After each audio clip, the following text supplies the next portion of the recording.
All right, for decades, vampires and werewolves have been portrayed as, bitter enemies.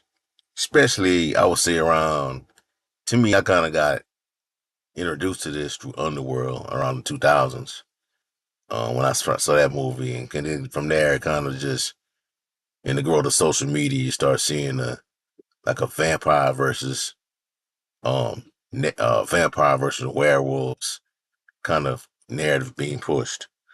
But movies that have built the entire franchises around that conflict, though.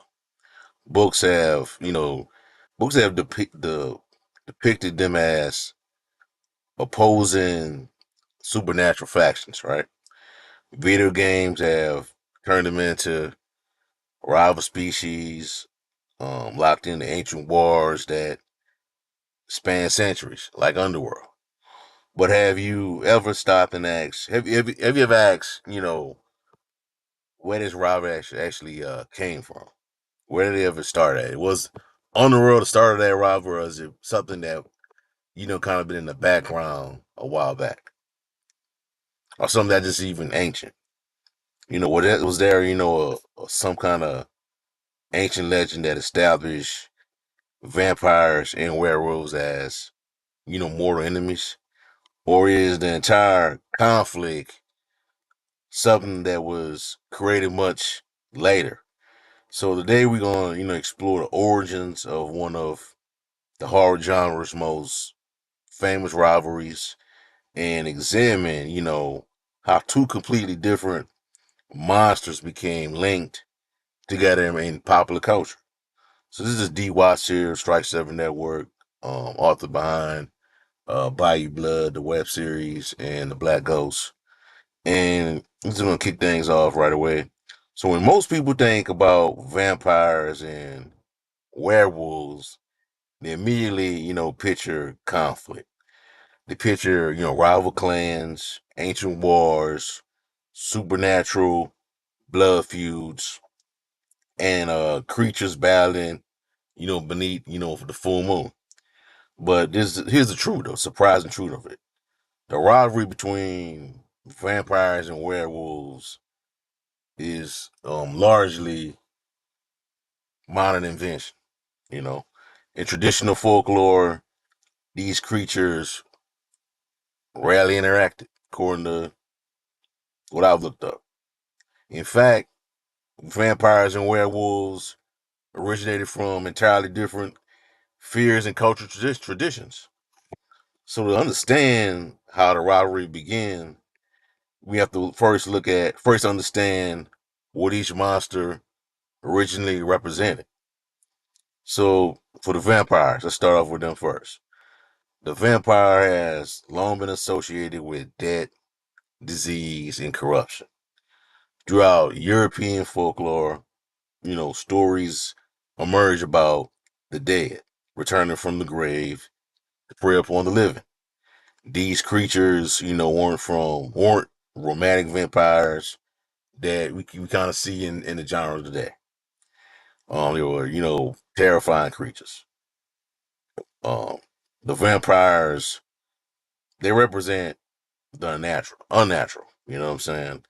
Something that should have, stayed buried, according to folklore. And in many stories, vampires blended in to society.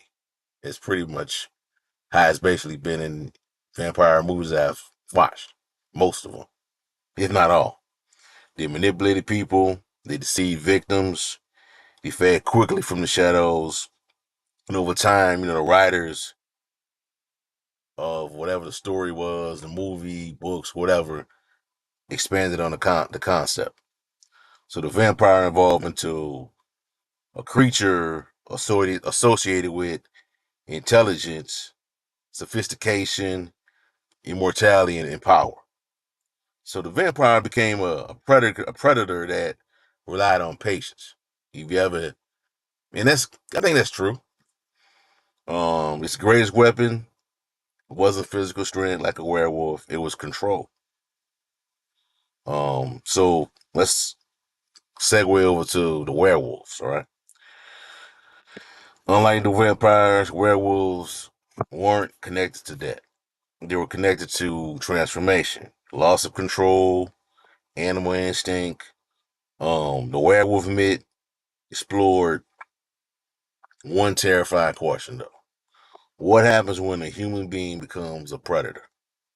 So that transformation itself became central to the legend. The body changes, the mind changes, civilization disappears, the beasts take over. Where vampires often represented, hidden corruption, werewolves represented visible chaos. So they weren't subtle, they weren't elegant, they weren't violent, they were primal, unpredictable. That's what you mostly see in werewolf stories, werewolf movies today. Not all of them, but some of them adapt werewolves. Some werewolves have control of what they become and what it can do, things like that. But it depends who's writing the story. So the werewolf symbolized humanity's fear of its own animal nature. All right. So they were never enemies, you know. Many werewolf vampire fans assume vampires and werewolves have always been enemies. Historically, according to history, that's not really true. In the older folklore, these creatures typically existed in separate stories. The vampire legends were especially common throughout Eastern Europe. Werewolf legends appeared across various parts of Europe, including France, Germany, and Scandinavia. Occasionally, myths overlapped. Some stories suggested that cursed individuals could either become werewolves or vampires, either or. Others connected both creatures to dark magic. But there are there wasn't some legendary war between the two creatures. No ancient vampire,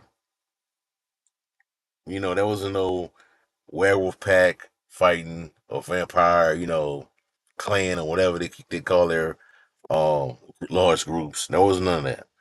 No century, long supernatural battle, none of that. That came later. And then to me, it's Mrs. Mason. This stuff has mainly been really has been mainly put together by the movies, Hollywood. Dracula, Wolfman, Frankenstein monster, the mummy. These characters existed in separate stories, but audiences naturally, grouped them together, Um, if people enjoy these creatures individually, they might enjoy seeing them interact. So that laid the idea down for the foundation for crossover storytelling. And once the monsters like vampires and werewolves start sharing the worlds, that's when the conflict became inevitable. Inevitable. So this is why section 5 of this video. This is why the rivalry works. The reason vampires and werewolves became rivals is pretty simple. They're opposite. Think about it. Vampires often portrayed as intelligent, calculated, patient, immortal, organized. Werewolves typically portrayed as physical, aggressive, emotional, wild, instinct driven, things like that. One creature represents control, the others represent instinct. Now that's not entirely true about the werewolves. Like I previously said, it depends on who's writing the story, telling the story, the movie, the producer. It depends on how the direction they want to go with it. You know, vampires do manipulate. That's pretty much true. The other one, the creature werewolf, they dominate. So from a storytelling perspective, it's a perfect matchup. Contrast between immediate tension and between two predators. You know, and now let's look at the Underworld and the modern rivalry. Underworld came out 2003, presented vampires and lichens, or werewolves, whatever you want to call it, as enemies of a secret war that's been going on for centuries, right? And this wasn't folklore, it was like a modern reinterpretation of it because they were fighting in the modern times. Because I always find the world, the lore of the underworld interesting, is that there are the werewolves and the vampires pretty much did whatever they wanted in the city. You know what I'm saying? Nobody, they had policemen and all that running around and all that, it's things like that. But that was just about, it was mainly about the werewolves and the vampires. They all moved in a certain way and did whatever they wanted in public. They had their own histories, their own motivations. And for a lot of fans, Underworld became, that the definite version of the rivalry. To me, it did, because I didn't know nothing about this at first, really. So even people unfamiliar with just traditional folklore began associating vampires and werewolves with each other, and the rivalry became part of like mainstream pop culture of, I was saying, now and during the 2000s, the early 2000s. Then you got the Van Helsing effect as well. We had werewolves against vampires, but not on the scale of what you saw in Underworld though. The concept changed the dynamic a lot. So you stay in Van Helsing, instead of simply being another monster, the werewolf became a natural counter to the vampire. So the idea appears repeatedly throughout modern, fiction telling. Vampires possess supernatural intelligence and immortality. Werewolves possess overwhelming physical power. But the thing is, both of them could be killed. Both of them could be killed. Werewolves is a silver bullet. Vampires, they can't. It's the sunlight, and the crosses, and the stab them in the heart, and all this other stuff. Pretty much, they have a similar way they could be killed. So they're not really like immortal to that point. You know, um, but to me, you ask me which monster is more popular between a vampire and a werewolf. It depends. It depends on what the fans are drawn toward. You drawn toward what the vampires can do, their powers, you'll like vampires. You'll be a fan of the vampires. If you're drawn toward werewolves, what the werewolves can do, superhuman strength, speed, transforming into a monster, you'll be a werewolf fan. And what's interesting is that many people see themselves more in werewolves than vampires. Werewolf often doesn't choose that condition. They struggle with it, struggle against it, fighting their instincts, trying to protect people around them. And that conflict makes them, relatable for some people. Not all, some. So, and I think this rivalry will never go away. You know, um, it's a monster battle. It's a philosophical conflict. It's a clash between control, instinct. So it will never go away. Order and chaos, mind and body. So as long as people continue to create horror movies with vampires and werewolves, there will be a lane for this. You know, so not so where the rivalry came from, it didn't come from a single ancient legend, not from a specific culture. It emerges from hearsay, folklore, movies, novels, comics, TV, storytelling, modern storytelling. That's where it came from, and it survived because it works, and especially with social media now, Reddit. You got groups in Reddit. On Reddit, you have groups dedicated to werewolves. And you got groups dedicated to vampires. So it's only gonna grow as the years go by. You know what I mean?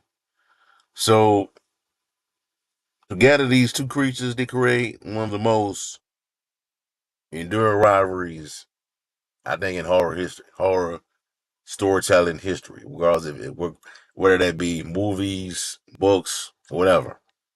But what do y'all think in the comment section below? If vampires and werewolves went to war, what sides would you choose? Leave me know in the comment section below.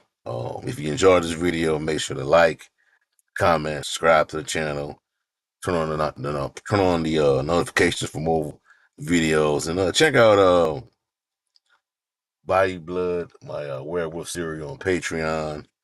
Um, First two stories in the storyline is free. Bayou Blood, The Awakening, Bayou Blood, Family Ties, they're free. You sign up, get our paid tier.